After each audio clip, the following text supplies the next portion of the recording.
The rain fell in a relentless torrent, the sound of its drumming against the roof of the car as they made their way down the winding mountain road. Jackson gripped the wheel tightly, his knuckles white with tension as he tried to see through the downpour. "Are you sure this is the right way?"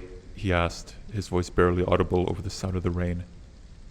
Samantha, his girlfriend of the past 2 years, sat beside him, her hand on his arm. "Yes, I'm sure. My aunt's cabin is just past a few miles down this road, I think."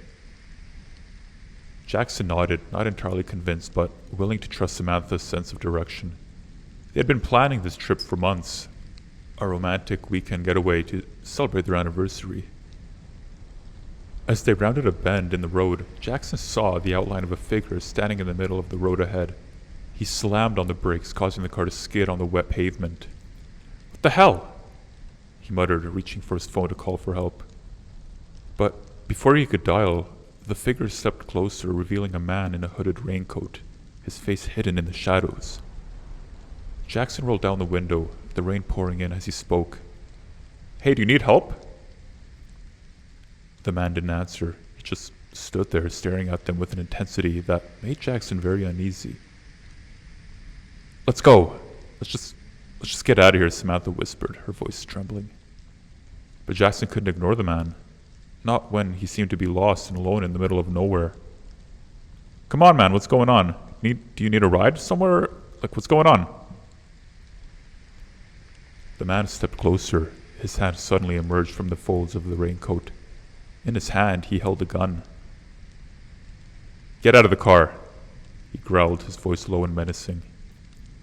Jackson's heart pounded in his chest as he saw the glint of the gun barrel in the dim light.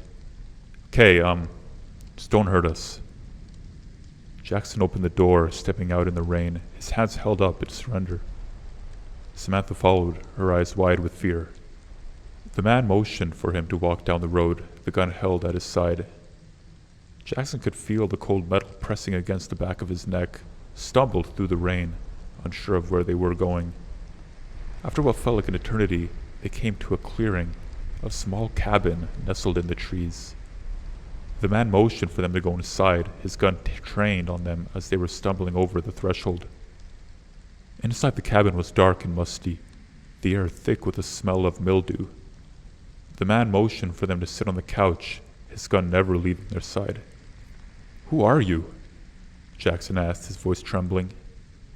The man didn't answer. He just stood there, his eyes fixed on them this whole time. After what felt like hours, the man finally spoke. "I need your car keys." Jackson hesitated, unsure what the man wanted with their car. "Why do you need them?" "I need to get out of here," the man growled, "and your car is the only way." Jackson hesitated for a moment longer, then handed over the keys. The man snatched them from his hand, then disappeared out the door, leaving them all alone in the cabin. They sat there for what felt like hours, their nerves frayed and their senses on high alert. Every creak on the floorboard made them jump, every gust of wind made them shiver. Finally, as the dawn began to break, they heard a car engine revving outside. They peered out of the window, watching as the man drove off in their car, disappearing down the winding mountain road. "Oh, thank God he's gone," Samantha breathed, her hand shaking as she wiped the rain from her face. Jackson nodded, his heart still racing. "We need to get out of here. Let's go back to the car and see if we can get it started." They made their way outside, the rain still falling in a steady drizzle. As they approached their car, Jackson could see the man had damaged the ignition, making it impossible to start. "What are we going to do?" Samantha asked, her voice barely a whisper. Jackson thought for a moment. They remembered a hiking trail that had been seen on their way up here, up the mountain, I think it was. "We'll follow the trail down the main road. We can't stay here for long." They set off down the trail, the rain falling harder and harder now, making the ground slick and treacherous. Samantha stumbled a few times, her ankle twisting on a rock. "Are you okay?" Jackson asked, helping her to her feet. I think so," she said, gritting her teeth against the pain. They continued down the trail, the rain growing heavier and heavier with each step. Jackson could feel the cold seeping into his bones, his clothes soaked through and through. As they neared the main road, Jackson could see a car approaching, its headlights cutting through the fog. He flagged it down, his heart pounding with relief as it pulled over. "Thank God," he breathed, opening the door and helping Samantha into the back seat. The driver was an older man, his face creased with concern as he listened to their story. "Are you sure you're okay? Do you need me to take you to the hospital, maybe?" Jackson shook his head.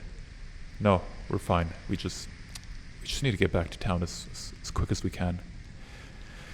But only if that's okay with you, sir." The man nodded, then drove off, his headlights cutting through the rain as they made their way down the mountain. As they drove, Jackson couldn't help but think about the man who had held them captive in the cabin. Who was he? What did he want? And why had he let them go? When they finally made it back to town, they went straight to the police station, telling them their story, to the officers who were on duty at least. The police took their statement, then sent out an alert of a stolen car, but as the days turned into weeks, there was no sign of the man or their vehicle. Jackson and Samantha tried to put the incident behind them, but they knew that they would never be the same. Every time they heard a strange noise or saw a shadow in the night, their minds would race back to the dark cabin in the mountains. At this point, months went by, and they began to think that they were safe, but then one night as they were walking home from a movie, they saw him. The man from the cabin was standing across the street, his hooded raincoat pulled tightly around him. Jackson's heart leaped into his throat as he saw the glint of gun barrel at his side. "Shit! Run!" he shouted to Samantha, grabbing her hand and pulling her along as they sprinted down the street. They didn't stop until they were safe inside their apartment, their door locked and the blinds down. "He's still out there," Jackson said, his voice shaking. "We have to do something, like now." Samantha nodded, her eyes wide with fear. "But what can we do? The police couldn't find him before." Jackson thought for a moment. They remembered something that they had seen on the news. "There's a program for witness protection. Maybe we can go into hiding until they catch him." Samantha nodded, her hand shaking as they reached for the phone. They dialed the number for the witness protection program, and after a long and grueling process of paperwork and interviews, they were finally granted protection and relocated to a small town in a different state. At first, they felt relieved to be in a new place, away from the danger that had haunted them for so long, but as the weeks turned into months, they began to feel trapped and isolated in their new life. They were given new identities and warned not to reveal their past to anybody, but not even their new neighbors, not even anybody around them.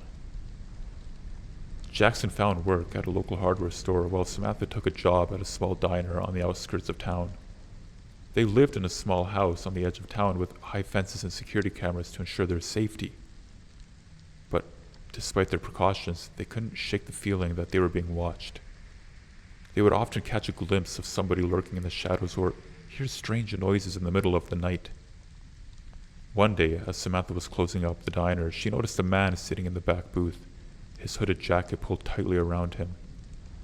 She tried to ignore him, but something about him seemed familiar. As she was leaning, the man approached her, his face hidden beneath the shadow of his hood. "Hello, Samantha," he said in a low, menacing voice. "I've been looking for you." Samantha froze, her heart pounding in her chest. "Who are you?" she managed to stammer. The man chuckled and pulled down his hood to reveal his face. It was the man who had held them captive in the cabin, the one who they thought they had left behind. "We have some unfinished business, you and I," he said, his eyes gleaming with malice. Samantha tried to run, but the man caught her by the arm, his grip like a vice. Jackson had warned her about this, telling her to always be on the lookout for danger, to be ready to fight or flee at any given moment. With a sudden burst of strength, Samantha broke free from the man's grasp and ran out the diner, her heart pounding in her chest. She ran all the way home, her mind racing with fear and adrenaline. When she got there, she found Jackson waiting for her, a worried look etched right into his face. "What happened?" he asked, his voice urgent. "It was him." Samantha grasped, tears streaming down her face. "The man from the cabin. He found me at the diner." Jackson's face went pale, and he reached for his phone to call the police, but Samantha knew that it was too late, that they were already in danger. "We have to leave," she said, her voice shaking. "We have to get out of here before he finds us."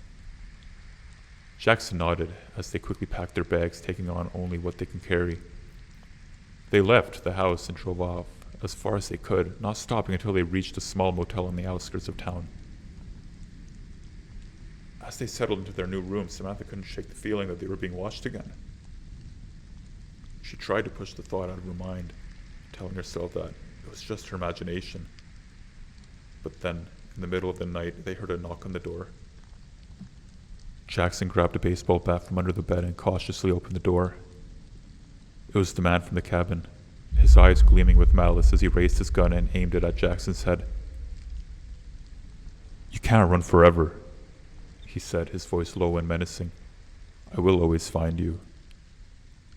Jackson lunged at the man, knocking the gun out of his hand and sending him sprawling to the ground. Samantha grabbed the gun and aimed it. With the gun in her hand, Samantha knew that this was their chance, finally their chance, to end this nightmare they had been living in for so long. She aimed the gun at the man and pulled the trigger. The sound of the gunshot echoed throughout the motel room, and the man fell to the ground, lifeless.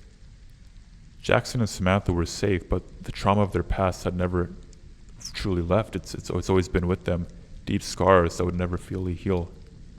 They knew that they could never go back to their old lives, and they would always have to be on guard, constantly looking over their shoulders, but for the first time in a long time, they could breathe a little easier, knowing that they had finally put an end to the terror that had plagued them for so long. As they left the motel and headed out of the unknown, they knew that they would never truly be free from their past, but they were determined to live their lives on their own terms and to never let fear control them ever again.